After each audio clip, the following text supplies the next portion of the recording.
At ang ina-attendan nyo ngayon, this gathering is called SEEK 2026.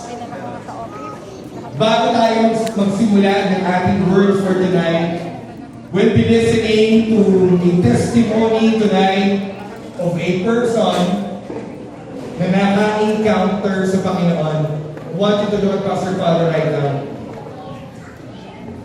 Kapag may hinahanap, may natatagpuan. At walang tao ang hindi naghanap sa Panginoon na hindi natagpuan ng Panginoon. Kasi ang totoo ay ito, tayo ang unang hinanap ng Diyos. Amen? And for tonight, we'll be listening to a testimony. She is the head coach of Anytime Fitness Batangas, has been in the industry of fitness for many, many years. And tonight, we're going to listen to her testimony. May I call right now, please welcome Coach Des De Castro Ida. Panapakan natin ang Diyos sa kanyang buhay. Very much for this kind of praise to Diyos. Para kay Coach Des. Nakakwentuhan ko siya kanina. Diyan mo na mga gagawin siya.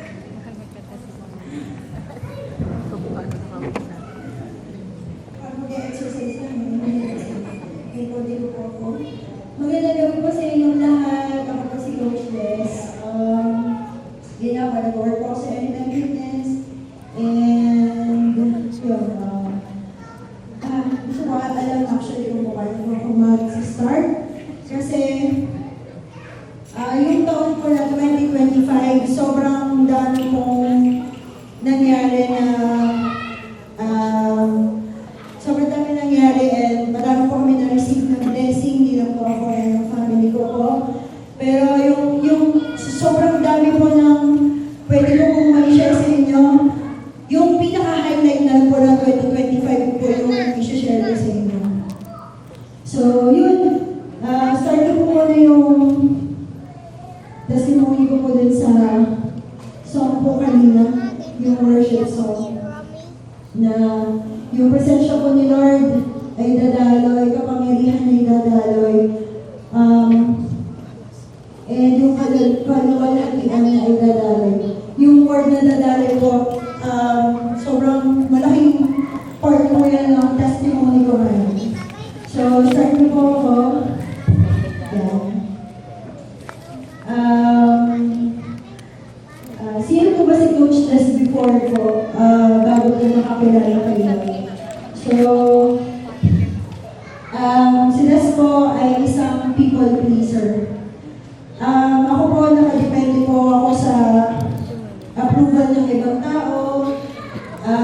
Always po ako nagsisik sa mga approval nila, sa mga actions ko. Yan, mas inuuna ko po yung ibang tao kaysa sa sarili ko. And yun nga, minsan natitake advantage ko kasi I can't say no. Kasi tinanong ko rin sa sarili ko, bakit ba? Dahil po kaya, yun, takot po ako na mag-isa. Takot po ako na baka wala na po sumama sa amin pag hindi po ako mag-uwi sa kanila. Ganyan, o yun nga, naging po ako mag-isa. So, dati po kasi, hindi po ako talaga makatulog ng mag-isa sa bahay. Hindi po ako makakain ng walang kasabay. Even pag po lalabas ako, kailangan ko may kasama. Pag may pupuntahan ko, kailangan may kasama. Tapos po, yun hanggang sa lumaki na po yung takot ko. Sobrang laki na hindi ko na alam kung saan pa ba nanggagaling yung takot ko. So sabi nga nila, anxiety na daw po yun. Yun. So nagka-anxiety po ako. Yan. Tapos po, yun. Noong 20, doon ko muna po natapusin. So, noong 2020 po, pandemic, umuwi po kami ni nanay ko from Dubai. Umuwi po kami dito. And yun nga po, since sa akin po nakaasa yung nanay ko, open po kami ng milk tea business. Yeah, so, doon po sa bahay namin, nandun po yung lola ko na may dementia, and yung nanay ko po na na-diagnose po that year din ng lung cancer stage 2 to 3. Gawa gawa po ng bukol niya sa lungs. So, yun po. Nung may community business po kami, mayroon pong mag-ina na dumating po sa bahay namin. Tapos, yun nga po, bumili ng milk tea. Tapos nakita po nung mommy, yung lola ko po. Nagpakilala po siya. Siya po si Pastora Carmela Aloya. Yun. Sabi ko ni Pastora, sabi niya, anak, pwede ko po may mag-pray yung lola mo. Sabi ko po, opo, pwede po. Tapos, may gusto ka po may mag-pray? Yan. Sabi ko po yung nanay ko po, kasi po may lung cancer siya. Pinag-pray po sila dalawa. Before that po, nung na-diagnose si nanay ko, si Ninay, sabi niya, anak, sana merong pumunta sa bahay natin para maipag-pray tayo. Kasi pag po may cancer po, hirap na po siyang maglakad-lakad, ganyan. Kasi ubo po siya ng ubo. Yun. So, yung pong dumating si Pastora Lala, answered prayer na po agad. Kasi sabi naman na nanay ko, sana meron. So, simula po nung nag-pray po sila, lagi na po kaming pinupuntahan ng mga pastors sa bahay namin. Tapos, nag-pray po kami. Hanggang sa ang nanay ko po ay nakakilala po kay Lord and tumanggap. Kasi nung na-diagnose din po siya, alam niyo po ang sinasabi niya lagi sa akin, Ining, mamamatay na ako. At baka sa impyerno ako mapunta, sabi niya. So,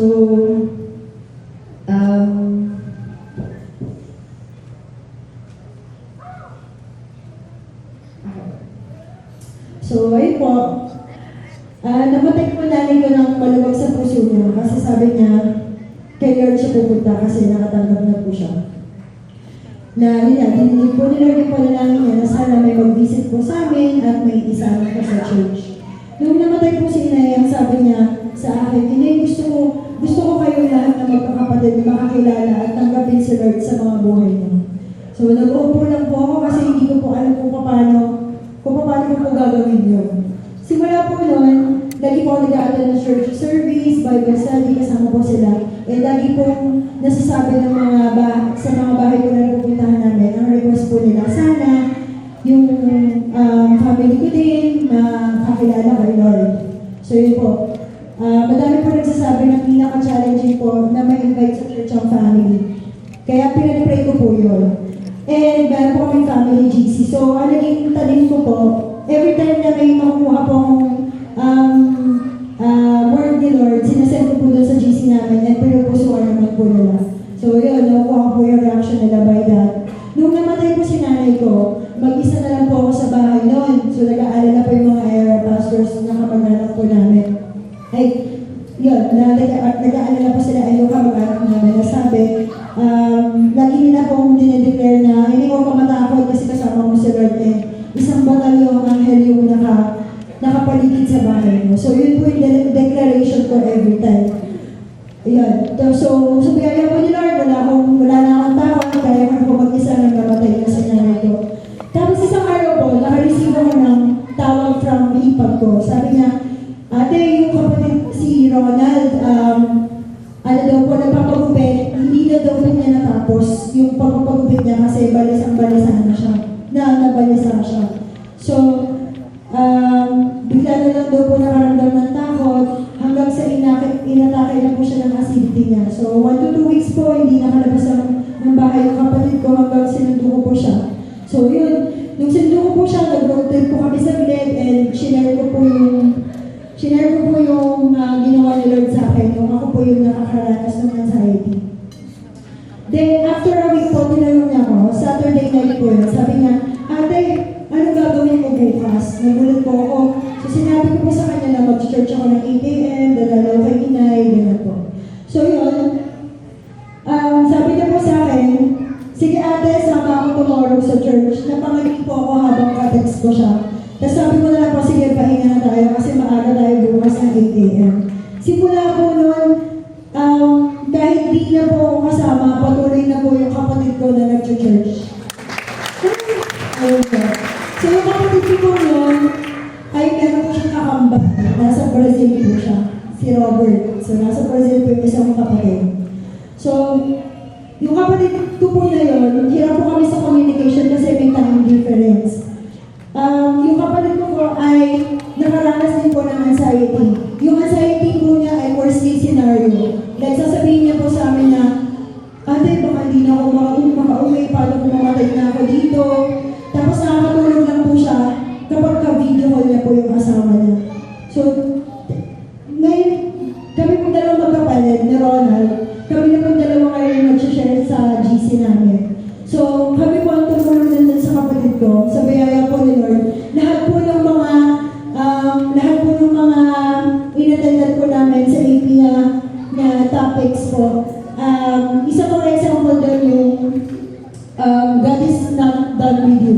Kasi isa po sa triggering factor ng anxiety ng kapatid ko, nagpapatayo po siya ng bahay. Sabi niya po, ate, baka hindi ko ito matapos. Sabi niya gano'n. Sakto-sakto po na nasa 80 po ako, 10 connect. Sabi niya, topic po ng God, God is not done with you. Sabi niya, He never abandons His project. Yun. Sabi ko po, grabe po, parang sa amin po palagi yung topic. Ganun. Alam ko po, may iba po nakakaranas ka naman. Sabi niya pa, sinend ko rin po sa kanya yung Philippians 1 verse 6. And I am certain that God who began the good work within you will continue His work until it is finally finished on the day when Christ Jesus returns. So fast forward po, ilang months po yun, natulungan po namin ang kapatid namin na makakilala kay Lord. And yun po kanyang hiniling na bahay. Sabi po namin, grabe si Lord kasi yung hiniling ng bahay, building yung binigay sa iyo. So yun po, noong Christmas po, kadalas ako, noong Christmas po, ay dun po kami nagpasko sa bahay niya. Yung third floor po, inaalay niyo po sa amin yun, parang family gathering. Pero lahat po ng blessings na natanggap niya, sa biyaya po ni Lord, yun po ay lahat ay galing sa kanya. Alam mo po, noong Christmas party na yun po ang first time na nagkasama po kami ulit. Sino namatay yung nanay ko, kasama po namin yung tatay ko. And yung mga natutunan ko po sa AP, sa guide po, and sa biyaya po talaga ni Lord lahat. Alam niyo po, lahat, yung buong family member ko, hindi na lang po kami tatlo. Lahat po yung naroon. Tanong ko po sa kanila, bago tayo mag-start ng games natin, ano ang pinagpapasalamat niyo kay Lord yung 2025 at ano ang hiling niyo ng 2026? So lahat po sila ay naiiyak dahil po sobrang dami pong ginawa ni Lord, sobrang speechless nila. Alam niyo po, sabi ng kapatid ko, Lord, wala na akong masabi. Kasi lahat ng meron ako kahit di namin deserve, nasa akin na po lahat. So yun po, yun po ang family po namin. Sobrang saya po kasi yung hiling po ng iba na kasama yung family member na sa hawaan na sa akin po nangyari. And sobrang sarap po ng panaramdam. Sobrang. Kasi hindi na po kayo dadalawa. Kaya sinasabi po nila na yung biyaya po ni Lord, dumadaloy po siya talaga. Kaya po, huwag niyo po susukuran ng pamilya niyo. Lagi po tayo mag-seek kay Lord na i-declare po natin na yung pamilya natin ay masasama po natin na makakilala kay Lord po. So, yun lang po. Maraming salamat.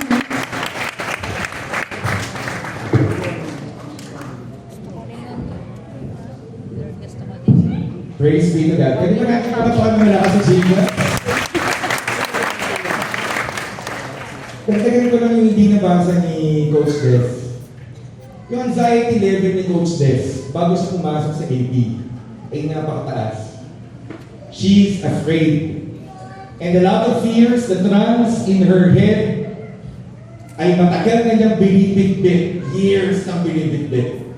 But this is the culmination of the testimony. Alam niyo po, naintindihan ko, minsan talagang kinakabahan tayo. Pero sino naintindihan yung testimony? Pagpapakan mo natin sa mga. Idadagdag ko lang.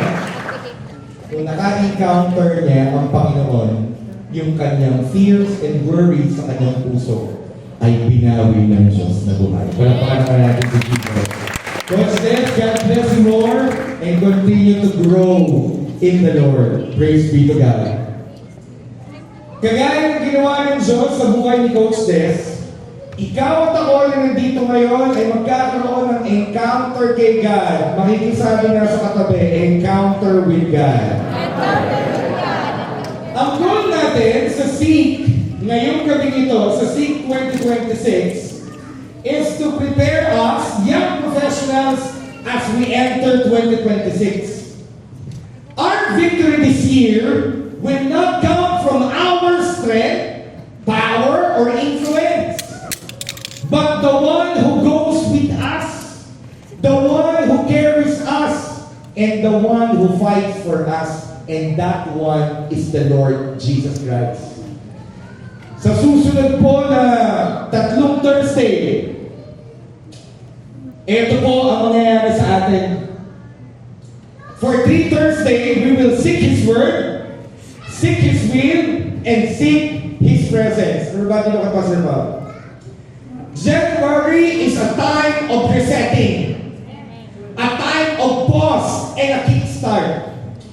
Kapag sinabi natin kickstart, may buwelo ka for the year ahead. At yung buwelong yun comes from positioning ourselves under the power of God, which is found in His Word, His promises. Kaya importante, AP, na alam mo kung ano ang sinasabi ng Diyos at kung ano ang pinapahayag niya sa iyo. Dahil iyon ang fuel mo, ang sandigan mo, ang platform mo kung saan ka tatayo ngayong taong ito. At yun ang magpapakilo sa iyo, hindi ang regrets, hindi ang failures ng 2025. Iba ang laban mo ngayong 2026. Bakit? May advantage ka. At ang advantage mo ay ito. Inuuna mong hanapin si Lord ngayon. Pwede pa pala natin si God. Everybody look at this. Somebody needs to hear this. 2025 is over. Hindi mo na pwedeng balikan yun. And your failures of 2025, we will live it in 2025. Ngayong January, ang pagkakataon ng Diyos sa'yo na tumayo ka at lumakad ka sa panibagong season mo. Look at me. When I say season, that means napasok ka sa panibagong chapter.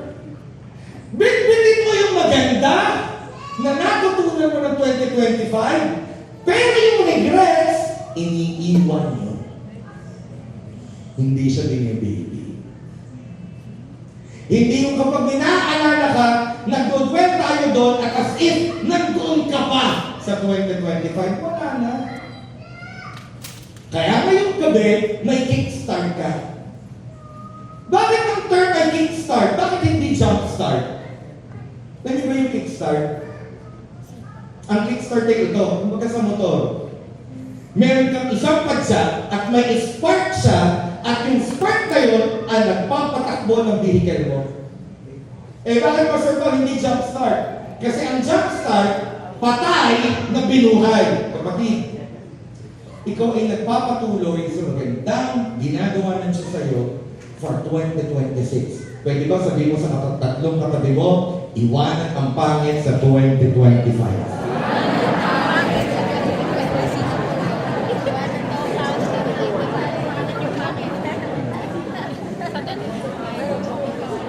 Pwede ba natin palapakan naman ang si Jesus?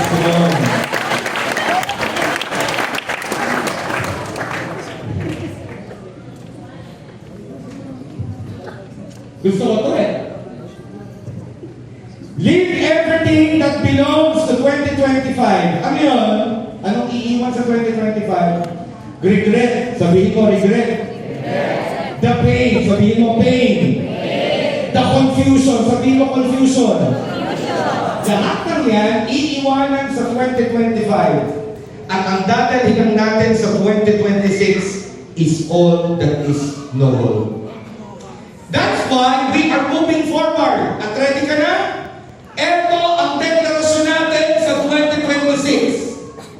Alam niyo po, I've been praying. As your age-level pastor, I'm praying hard to God. Pagsasabi ko sa Panginoon, Lord, ilang days po ako nag-aama. Lord, reveal to us ano ang message mo, ano ang theme for 2026 for the whole Anointed Professionals family, not only in Batangas, but across the Philippines, maging yung AD sa ibang bansa. At para po sa'yo, your 2026 is an ascent from 2025. Look at me. Naalala niyo yung sinabi ko sa inyo dati ng 2025? Your 2025 is not a continuation of your 2024. And I tell you, napakadami namin narinig ng testimony. Pastor Pab, truly, our 2024, our 2025 is not a continuation of our 2024. Now, 2026 is different. 2026 is an ascent from 2025. Look at me. Pag sinabing ascent, sa aeroplano na nag-taxi sa runway, ikaw ay iaangat. Look at me. Because of the grace of God in your life. At kapag ikaw ay inangat, what God accomplished in 2026 surpass what He did in 2025. Paano dito na iintindihan? Kung ba pinapakasalukan mo ba?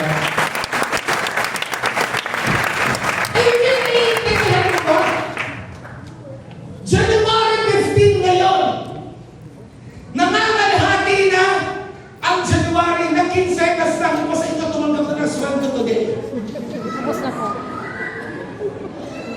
Ito yung gusto kong sabihin sa'yo.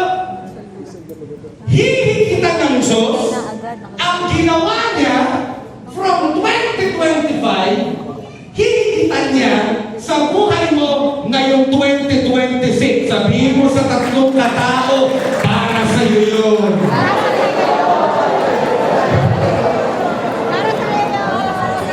sa iyo yun. Ikaw, you are positioned Kala ko ba? Lapit na February. on victorious ground. Stepping into and possessing what the Lord has promised. Nag-meeting kami kahapon nung Ninarab Gio, yung mga H7 pastors. Kasama si Joshua Denise, with Chairman Joshua. There's excitement in there eh. Let's go. Alam mo kung bakit? Ito kasi kaya nakaka-excite. Year 2026 is the year of possessing God's promise. Mga parang nakakasila. Ang ito maganda sa pangako ng Diyos, dami ang pamilya mo. Dami ang pamilya mo. Bakit? Alam mo bakit ako nagigigil? Pastor naman sa ibig, pang ikipritso, bigyan nagigigil. Wala yung kaawa. Sabi ng anak ko sa English, baka mag-image ka, parang nakala ko lagi mong pasugot eh, no? Alam mo, look at me. Alam mo kaya ako umiiyak? Alam mo kanina nag-worship tayo, umiiyak ako sa dulo eh. Lagi na ako sa dulo, akala ko sa English. Pagpapalawa ako, alam mo bakit? Kasi habang pinagmamasdan ko ang bawat isa dito, ang bawat isa ay may special na pangako ang Diyos sa kanya. Si Irene, si Rachel, si Jane, si Kylie, si Tim, ay ako sa kapatid. Kevin, kay Tim, kay Jen, look at me. Kaya ako kasi maganda. Ang Diyos kasi kapag nangako, ginagawa na tinutupad niya. Kaya kung pangako siya kayo, Maricel, kay AJ, kay, wow, lang. Kailan lang. Konsihan din ba? Konsihan. Palapakan naman natin ito. Tika Binogo. Kay Kapti. Yung sinabi ng Diyos sa iyo dito, sa kanyang salita, may matitig pa nung nararamdaman sa iyo. Look at me. Ako, I experience God. Pag nalaman niyo ang testimony ng buhay namin ni Ate Ruthie, we have one account, one encounter with what the Lord has promised. At ito kasi ang maganda Diyos, hindi siya pangako ng tao. Kaya kung ng 2025, hindi ka nagbuklat nito. Ngayong 2026, basahin mo kasi sinulat ito, pangako para maranasan mo. Yung kapit, parang bibita, wala mo nang pabalata. Yung 2026, year na ipoposes mo, kukunin mo, matitikman mo, mararanasan mo, kasama ang pamilya mo, yung pangakong sinabi sa'yo. Kaya kung sinabi ng Panginoon sa'yo, inaalis kita sa dilim, inaalis kita sa lungkot, inaalis kita sa pangamba, mararanasan mo yun, at wala ka na nga sa dilim, wala ka na nga sa pangamba, wala ka sa takot. Mahal na mahal na siya sa kanyang age level. Ano ba itong age level group na ito? 23 to 40 years old, mahal na mahal nila. Kasama na yung alitan ng biyan lahat. Yung iba sa mga natin sa akin, pastor ko, parang manatawag ako. Kasama tayo. Alam mo kung bakit? Kasi ikaw ay espesyal.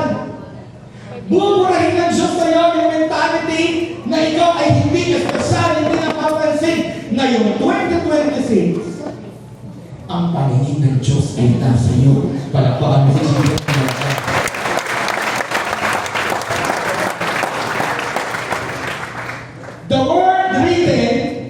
The word written and found in the Bible contains the promises of God. And these words renews our thinking and our thoughts. 18. Mahirap kung dala mo pa rin sa 2026 ang mga same intrusive thoughts ng 2025. What are intrusive thoughts? These are thoughts that hinders you to move forward. These are thoughts that tells you wrong prophecy about yourself. Bakit ka tayo? Mas madali natin paniwalaan na hindi pwedeng mangyari. Bakit ba tayo ang nasa isip natin ay namamanipulate agad tayo ng mga intrusive thoughts?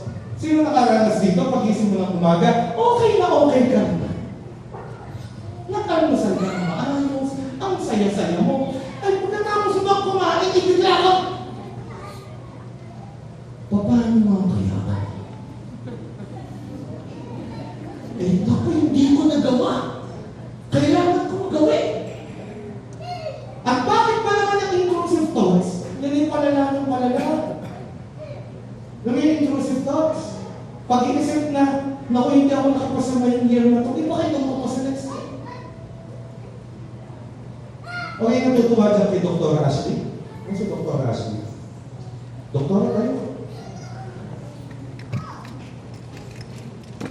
Itong batang ito po, sa biyaya ng Diyos. Sige, palapakan natin ng Diyos po naman. Ito po sa itong batang ito ay sa study, self-review, sa kanyang doctor sa dentistry. Nung unang take, hindi siya pinalat. Pero she didn't allow the intrusive thoughts of the enemy para tumigil siya from the second take.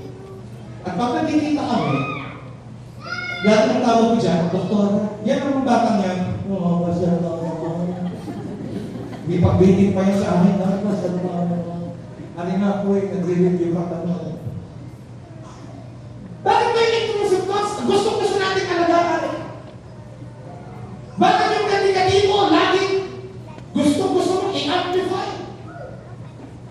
Babalik tayo kay Ashley. Yung sunod na bakit dyan. Opo, umiyak din naman po siya ng una. Pero sabi ko kay Ashley, abay hindi yan ang magpapapigil sa iyong divine destiny, ikaw ay maging doktora. Si Eric nga ako naman yung nobyo eh. Magdedentis na rin. Ay, napilaw ko nga pala ito. Look at me. Ngayong 2026, ang tatayuan mo, you will seek His Word and the Word will be manifested in your life. Sabihin mo sa tatlong katabi mo, ang Word ninyo mangyayari sa inyo.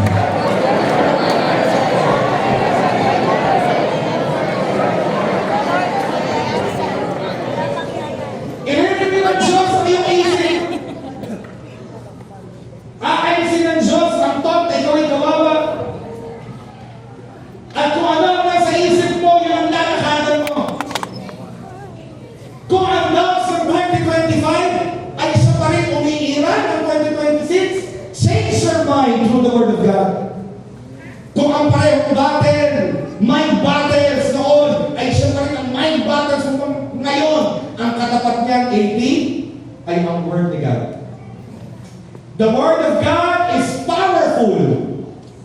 The Word of God changes situation. Alters reality. Creates something out of nothing. Yung wala, nagkakaroon. All because of the Word that we choose to hold, believe, and confess. Naalala ko si Hazel?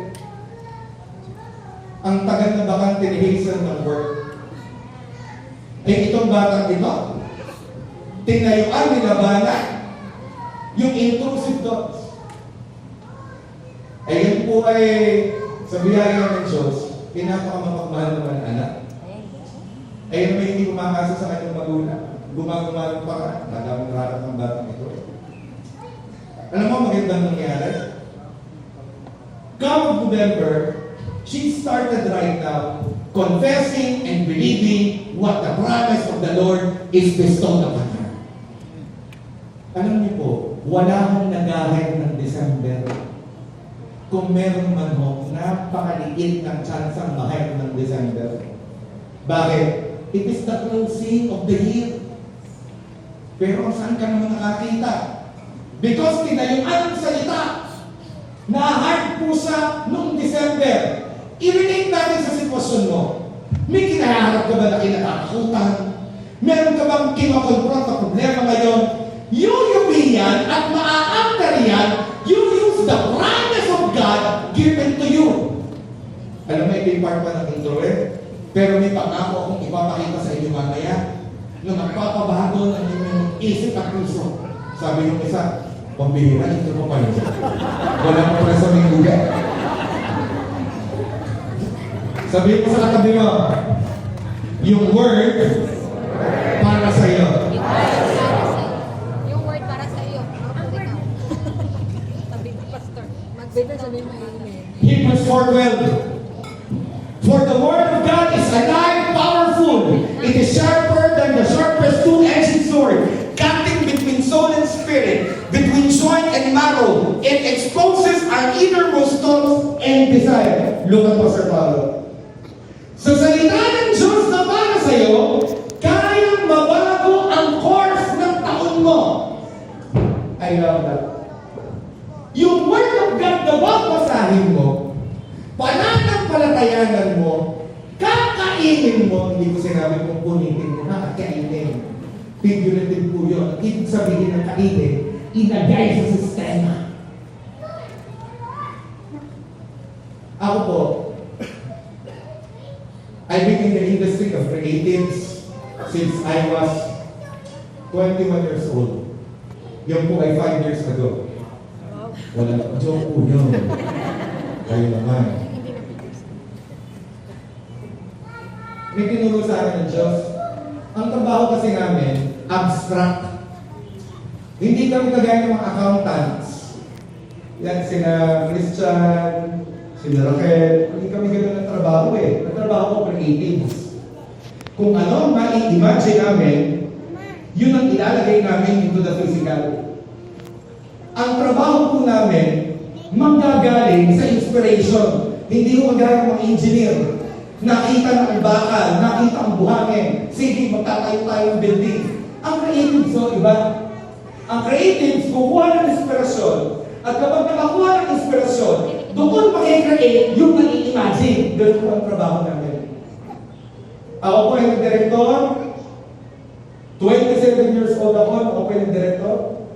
Hindi na ako nag-direct ngayon sa TV, pero nag-direct ako sa mga institutional. Ako po ay sa biyaya ng Diyos, ay trabaho kay Nash Daily. Nagagawa ako ng mga graphics. At ina-apply ko ang Word of God sa aking trabaho. Paano, Pastor Paul? May nabasa ako na word sa Exodus. Ang sabi sa Exodus ay ganito, story ni Bezalel. Ang sabi ay ganito, and Bezalel was filled with the Spirit of God. And the Spirit of God gave him wisdom, expertise, and abilities in all kinds of crafts. Abay, nung nabasa ko yun, ako'y editor. Ako'y nagawa po ng cartoons. Yung po kay Nash Daily, ng mga graphics. Dahil walang po kaming Pilipino na nag-graphics doon. Ako po yung isa sa nagagawa ng graphics niyo. Ang isa po sa nag-viral namin sa internet na umabot po ng parang ng 24M ata, hindi naman 24M, 7 million ata yun, pero ako nakamali, is yung yung two internet sa China. Okay, fast forward. Bakit meron na ba ito pa sir? Kasi nung ginagawa ko po yung trabaho yun, kinocontest ko yung Word of God na aking natanggap. At kapag ako ay haharap na sa computer, ang aking sinasabi ay ito, Lord, ang sabi mo, sa salita mo, kiniklaim ko to para sa atin, and the Lord has filled Bezalel with the Spirit of God, giving him great wisdom, abilities, and expertise in all kinds of crafts. Alam niyo po, nakakapag-memorize ako ng verse. At kapag ako'y magtatrabaho na, bibigkasin ko yun. Bakit mo bibigkasin, Pastor Bob? Kasi hindi ko papakita ng faith. At alam mo nangyari? Nakaka-create kami ng cartoons na yung kaya kong gawin ng isang linggo, kaya namin gawin ni Ate Ruby ng 2 days. Look at me. Ano yung sitwasyon mo ngayon? Hindi aksidente naririnig mo to. Confront it with the promise that the Lord has given you. Pwede ba malapakan mo natin?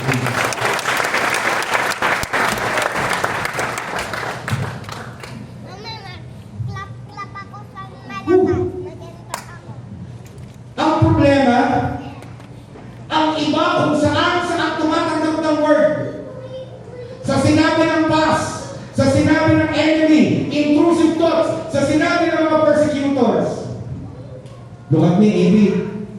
Pero hindi yun ang mabibigta. Hindi yun ang truth. Hindi yun ang basihan. Ang basihan ay kung ano ang sinabi ng Diyos sa iyo.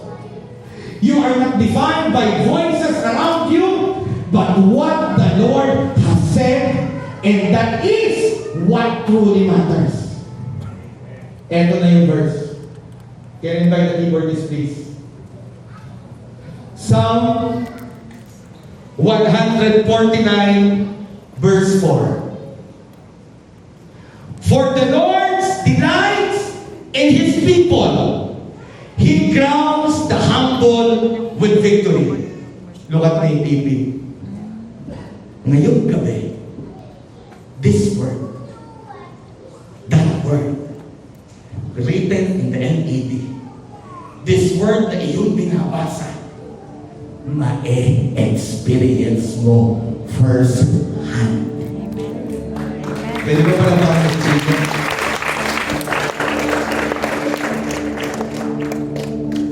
Oh, I'm getting excited. I'm mixed emotion right now. I'm excited and teary. You know why? Because when the word is preached, may nangyayari. Nag-speak kami sa JA1 Kalaka.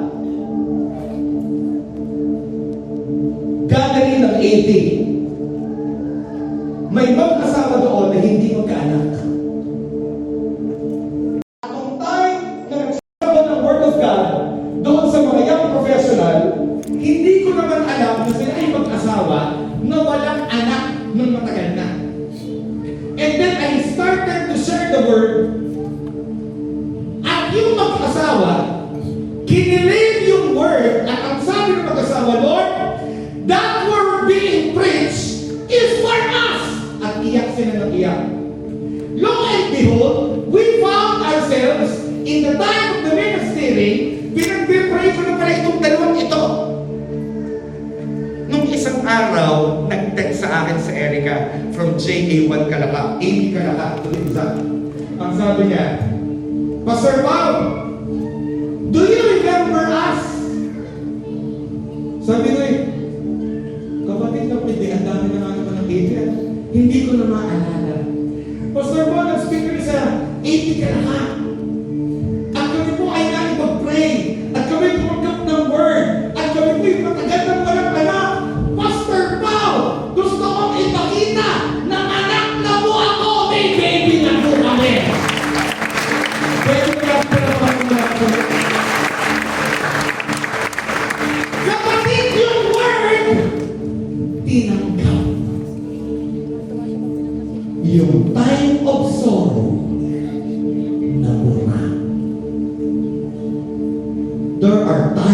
sorrow last 2025. And the Lord is erasing it ngayon 2026. Naiiyak ako matin sa crowd. Kung kami naiiyak ako matin, ang tagal ko na hindi nakaka-attend. Halika din eh. Nakatumbas lang niya isang brotherly na yakap. Bakit? Kaya nga dinala ng Diyos dito. Kasi kung alam ng Diyos na pag nagpatuloy ka, kung ano yung ginagawa mo ng 2025, hindi ka magtatagumpay ng 2026. And success is not onto the surface. AP, yung generation natin ngayon. Ang gustong success ay surface. Bakit? AP, pag ang daming kanihan, hindi ko naman sinabi mo kayo bumili ng inyong mga bahay, ng kotse. Pero hindi na susukat ang success sa material. Yung iba, ingit-ingit. Sana kung nagtatravel din, kagaya niya. Hindi mo naman alam na nag-travel doon, hindi naman nag-enjoy. Mukha lang sa Facebook na nung na-travel, parang enjoy na enjoy. Nung nagdoon pa lang, nag-away pa yung magkasama. True success in 2026 is the word getting you sa victory mo. Lapit ako matapos. Ito ang truth ng verse na ito. Psalm 49 verse 4. For the Lord delights in His people. He crowns the humble with victory. Masaya ang Diyos kapag lumalapit ka sa Kanya. Look at the word, delights. Ang ibig sabihin ng Pastor Paulo? Ang ibig sabihin nun, kapag lumalapit ka sa Diyos, kasi nananampalataya ka kay Jesus, masaya siya. Kailangan may mga rating dito. Hindi ka pabigat kay Lord. Hindi ko. Hindi ka pabigat kay Lord. Nalabas na po ng mga IDs. Grace. Lumapit kay Lord kasi hindi ka pabigat kay Lord. Ang gagawin niya para ay ganito, yung pabigatan mo ang kukunin ni Lord. Hindi tayo pabigat kay Lord. Natutuwa siya kapag ikaw ay lumalapit sa Kanya. Bakit? Kasi nakita na niya, ginawa mo by your own self. Wendy,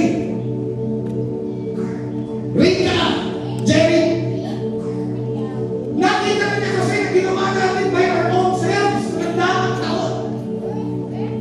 Eh ngayon, iba.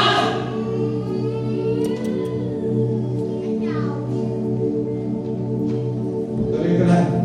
Bago ko sabihin yung big word. You bring delight when you put your faith in Christ. Kapag tayo po, nilagay natin ang tiwala natin kay Jesus, we became His people. Tayo ay nagiging Kanya. Hindi dahil perfect tayo, kundi dahil pinili natin maniwala at sumunod. At etong maganda. Ang sabi ng Word of God, for the Lord delights in His people, He crowns the humble with victory. Gusto mo ng success ngayong 2026? Bibigyan kita ng revelation. Pagpapakumbaba at pag-asa sa Diyos ang magdadala sa iyo sa success ng 2026. Sabihin mo sa tatlong tao, para sa akin yun.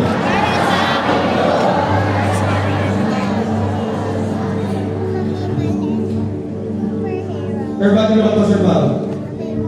Yung crown dito, hindi noun. Hindi siya noun. Hindi siya pangalan. Simple English. Yung crowns dito, verb, action word. At ang ibig sabihin ng crown ay ito. Pwede bang pahingan ka sa kristal? Look, teka dito.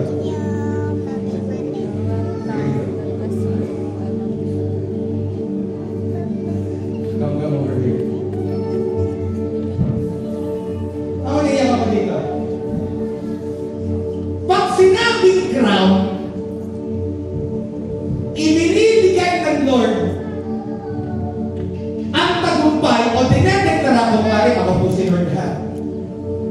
siya yung Christian. Ikaw ito. Ikaw ito. Sabi ng isa, yes. Kasi guwapo ako ni Kuya Lok. Actually, nalilito nga ako sa inyo. Tinitignan kita. Hindi ko alam kung sino sino. Pag sinabing crown, binebestow o sinasabi na ikaw ay nagwagi. Dalawa ni ganito. Isa bang Coach Des, meron ka bang keep-up ng anytime? Coach Paul, may keep-up ka ng anytime? Ito po mga sakastan siya. Kaya nga, kailangan ko lang for illustration. Hindi ka dito, Coach Paul. Pero meron keep-up mo. Kasi dahil na si Hart, ha? Si Kuya Lu. Ito yung brown. Pero may keep-up. Kung mara, medal ko ha. Medal. Kapag sinabing crown, for the Lord delights in His people, He crowns the humble with victory. Ang ibig sabihin nun, He, God, dinedeklara niya na ikaw ay panalo. Di ba pag nanalo sa Olympics, ang kinukunahan, yung third, yung second, at yung first place. Tama? Ngayon, ang sabi ng verse, yung mga nagpapakumbaba, ano daw? Sino daw? Yung nagpapakumbaba, dinedeklara ni Lord na panalo. Pakilagay ng kapatid. Win! Victory! You need to hear this. Wala pa ang problema, panalo ka na.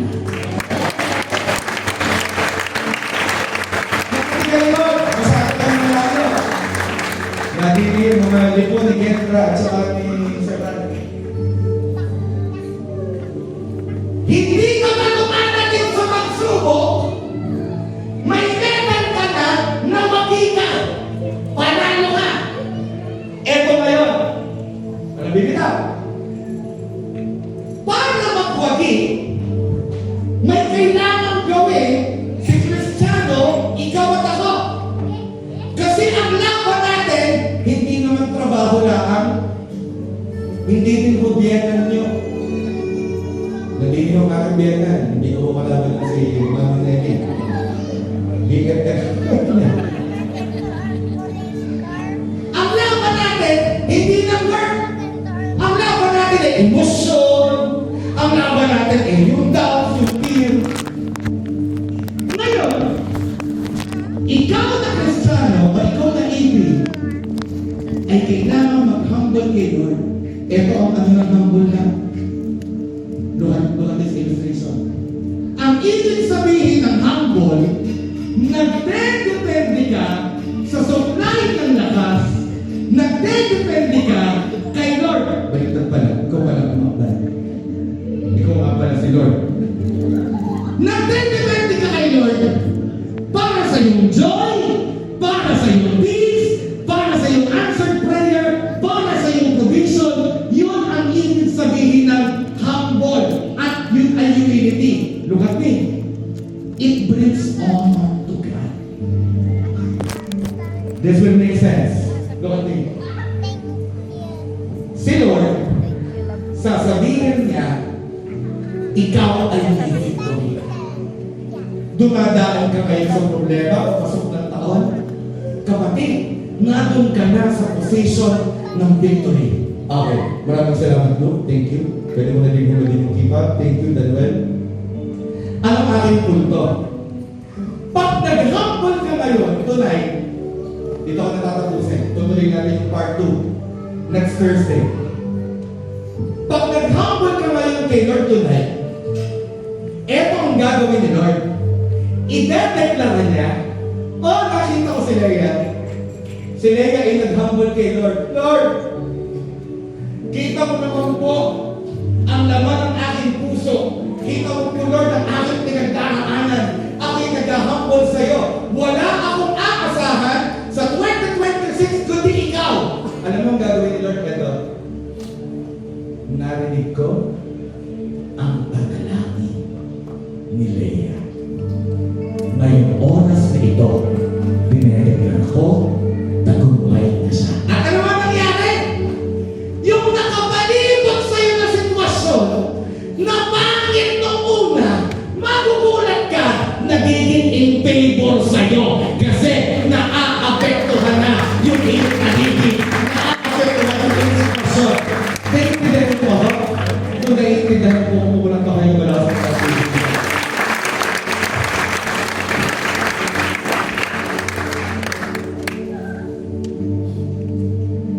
Sa verse na ito, God is not an expectator. Victory is not self-produced. Gusto natin ng victory pero sa pamagitan ng ating sariling lakas. Humility positions us, but God initiates the reward. Yung 2026 mo, ilatag mo kay Lord. Naalala ko ng si Beth, nakita ko si Beth. Beth, what stage of cancer ang meron ka before? Stage 3. Hindi ko makakalimutan yun. Unang attend ni Beth dito. Nandito sa Welcome Room, right? Naka-wheelchair ka. Para pwede mo pala baka natin naman si Beth.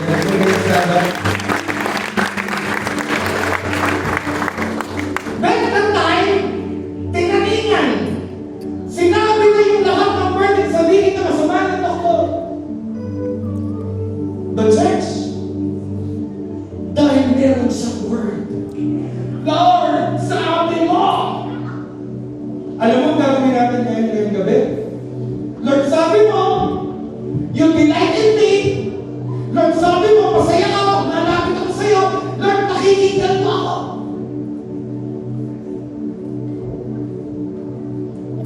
Paano mo ba nakuha ng attention ng iyong ama? Kapag ikaw ba ay nasa malayo? No. Sige, alam na alam niya na sa iyo may ama. Ano ang gagawin natin eh? Lalapit, makukulit. Ine-enjoy na ang aking kanyang ama. Nasa kaya sa likod. Eh di siyempre ako naman in-post ng heartwarming message sa Facebook. Sabi sa akin ni Caitlin, Papa naman eh, pinost ko yung mga picture na yun eh. Pero naglalagay niya, alam mo, she caught my attention. Bakit? Kasi, alam niya, secure siya, na mahal ko siya. Look at me, ngayon gabi, tumanggap ka ng pag-ibig kasi mahal ka ni Lord. Hindi ka na iiwanan. Jomar, may kasama kang kapamilya dito ngayon? Asawa? Cindy? Ilan years na kayo isa? 5 years. May baby na kayo? Ilan na yung baby? 2. Can you stand up? John Mark and Cindy, it's your first time here to attend. You came from what lugar? Sariaya, walking distance. Nakatin kayo mga walking. Joke lang. Siyempre, di ko sila malalakad. Look at me. You're here nung last year. Maaaring hindi nag-endeavor sa inyo. Pero this year, what will alter your situation is your belief in you claiming what the Lord has promised. Now, look at me. Sige, pwede na kayo po. Look at me. Babanggain ng Word of God ang sitwasyon mo ngayon kung may lack, kung may problema, at sasabihin ko sa iyo, babatuhin ng Diyos, i-aantar ng Diyos ang current situation mo. Gawin mo yun, gawin mo, sabihin mo, akin yun mo. Pwede ko na tumayong yan. Bibigyan ka kayo ng Lord ng victory.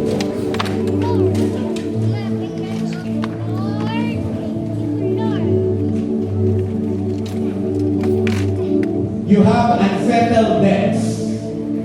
That's 2025. You will be able to settle it and you will be debt-free ngayong 2026 in Jesus.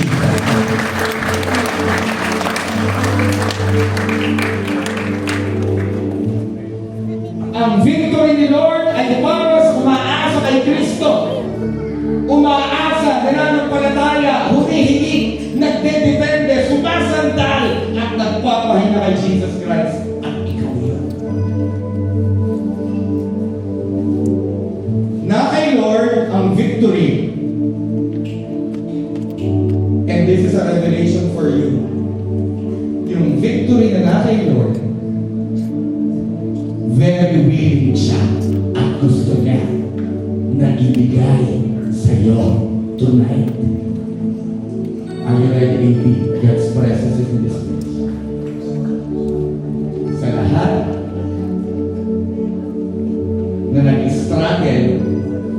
2025 rather, hindi mo na yung struggle ngayong taon ito.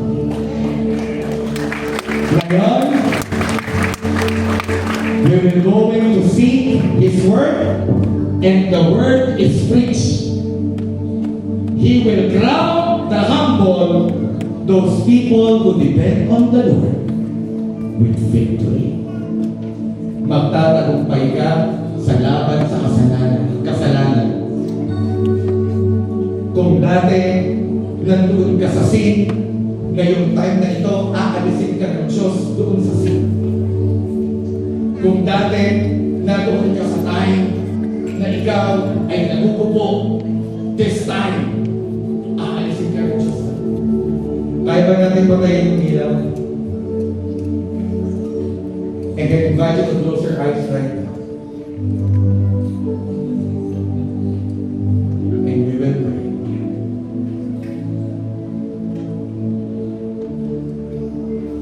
Hindi ka mabigat kay Lord.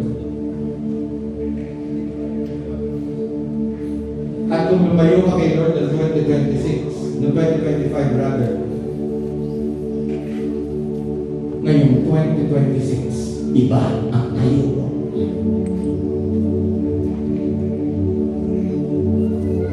I want you right now to come to Jesus. He's a prayer away. Magpakumbaba ka ngayon kay Lord. Humingi ka ng tawad kung noong 2025 ginawa mo ang ilang aspeto ng buhay mo na mag-isa kawa. Pray. Come on, pray. Come on, pray. At pag nagpakumbaba ka ngayon, may gagawin siya. Ask for forgiveness. Come on. Father God, in the mighty name of Jesus, and by the power of the Holy Spirit, patawad, Panginoon, sa aming pride. Kung hindi kami lumapit sa iyo, kung hindi po kami nagpakumbaba sa iyo, kung ginawa namin ang buhay noong 2025 by ourselves, we ask for forgiveness. Kung kami, Panginoon, Lord God, ay nanahan sa sarili namin kakayanan, kung kami, Panginoon, Lord God, ay nanahan, Panginoon, with our own strength, patawad mo, Diyos. At Lord, ngayong 2026, gusto mo, Panginoon, as we seek your word, magdedepende kami at matututo kami, Lord God, na manghawakan ng iyong salita. At ngayon, O Lord God, ang mga taong ito, Panginoon, Lord, you delight, you are happy, nagagala ka na sila ay malapit at nagtitiwala sa iyo. Pwede ba sumunod ka sa panalangin ito, Panginoong Jesus? Nagpapakumbaba po ko sa inyo. I surrender my life to you, Jesus. I surrender to you my troubles. I surrender to you my pain. I surrender to you my doubts. I surrender everything to you. And right now, Jesus, I accept you. I receive you as my personal Lord and Savior. Write my name in the book of life. Jesus, be with me. At ngayong oras na ito, pangunahan ako. Salamat, Panginoon. Ako na lang mag-pray. Group leaders and trainees, be ready.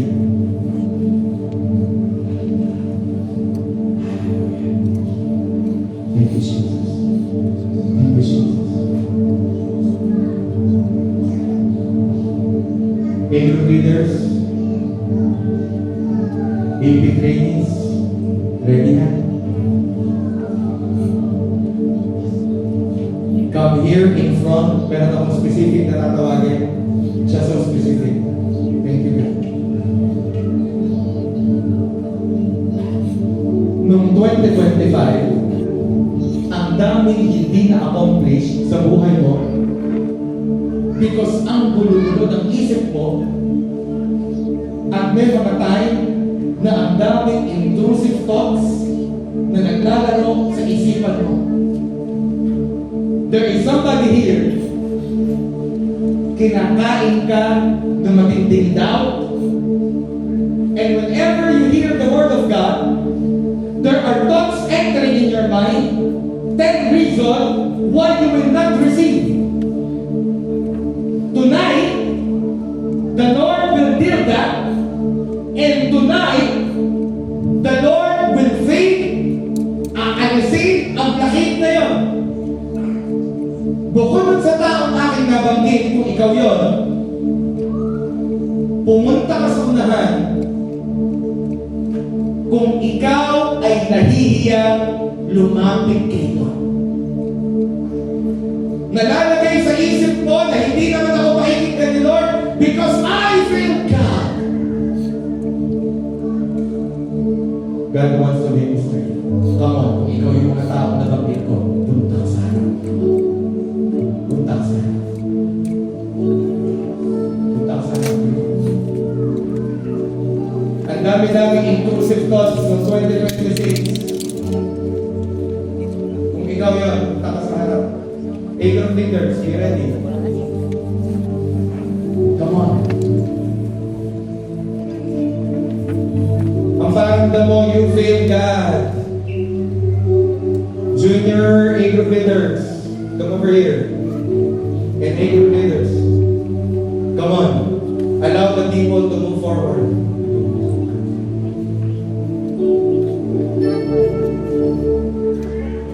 Meron pa akong isang tatawagin. Nag-celebrate ka ng New Year, ikaw sa pamilya mo sobrang lungkot mo, kasi meron kang thought, hindi naman magbabago ang sitwasyon. Kung ikaw yung come over here, we're going to pray for you. Come on. Yun ay December 31. Ikaw ay actually nagse-celebrate na nun ng New Year eh. Pero ikaw, grabe yung lungkot na nararanasan mo. Come on, come over here in front. Can you please usher them, yung mga pupunta sa ulan?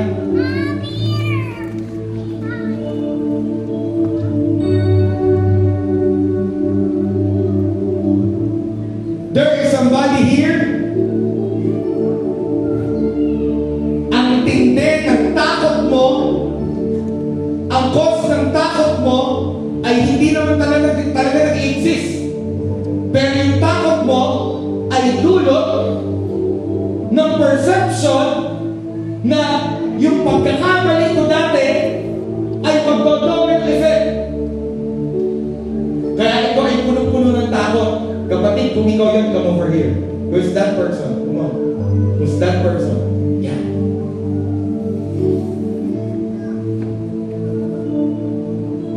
Come over here. There's somebody here.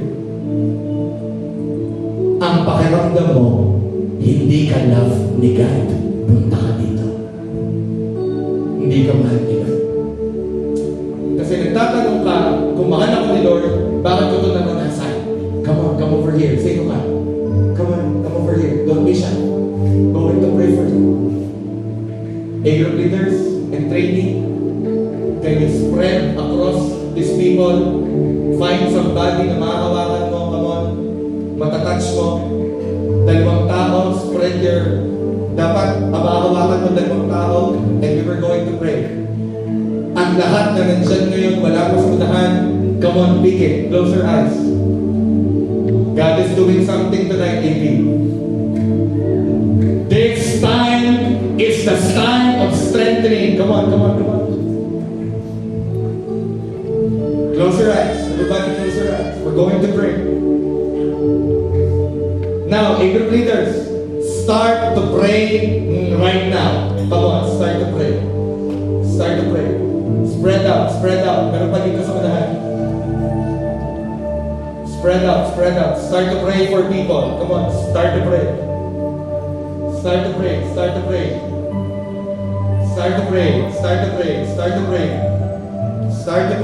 Come on, start to pray. may ginagawa si Lord. God is doing something. God is doing something. Let's pray. Heavenly Father, in the mighty name of Jesus, and by the power of the Holy Spirit, ang sabi mo, Lord God, sa iyong salita, for the Lord delights in His people, and He crowns the humble with victory. Tonight, pinuputol mo at tinatapos mo, ang Diyos, ang lahat ng intrusive thoughts, lies that the enemy has placed in the minds of this young professional in Jesus' name. At dinedeklara namin ngayon sa pangalan ng Panginoong Jesus that you are crowning victory to these people in Jesus' name.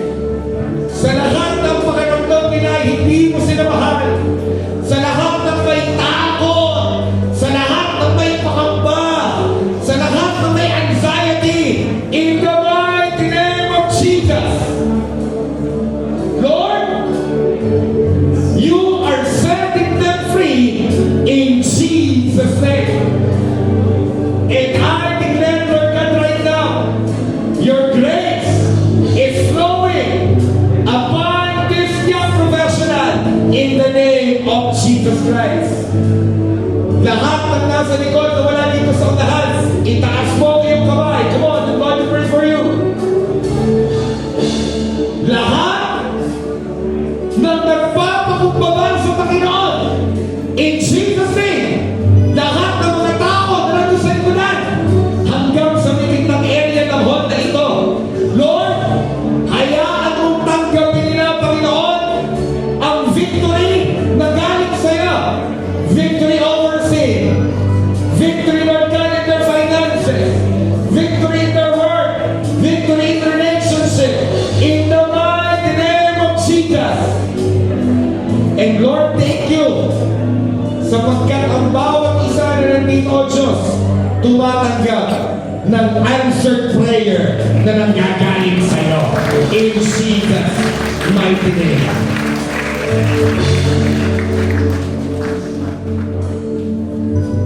There is somebody here. You have a conflict with your parents for a very, very long time. At meron pang nangyari na parang tinitiis ninyo ang relationship ninyo. Kapatid, I don't know who you are, but there is somebody here with a conflict with the family. Can you raise your hand? Come on, sino po yan? Look at me. In the name of Jesus, I prophesy to you right now that this year, this month, in Jesus' name, ikaw at ang iyong pamilya ay nagkakaayos ngayon sa pangalan ng Panginoong Jesus. Pwede ba natin palapakan si Jesus? Church, be ready because this year is not the same year as of the last year. And I want you to understand this. Sa una nating santo ngayon, forsake. I want you to get this. Your 2026 is an ascent from 2025. God will accomplish in 2026 will surpass what He did in 2025. Kung ikaw yun, palagpakan mo si Lord ng lakas. At ready ka na ba? Kasama ngayon ang iyong pamilya. Itaas mo yung kamay. Lord, lahat ng mga young professionals na nandito ngayon, I declare in Jesus' name, pati ang pamilya nila, nanay,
We had an answered prayer, kapatid. Gusto ko, hahanap ka ng 7 tao, yung tiga-likod ang pupuntahan mo, hindi mo nasa harapan. At kayo mapong nasa likod, sasalubungin niyo itong mga napunta, dahil unahan. At kakamil kayo ng 7 tao, ito ang sasabihin mo sa kanya. Tinanggap ko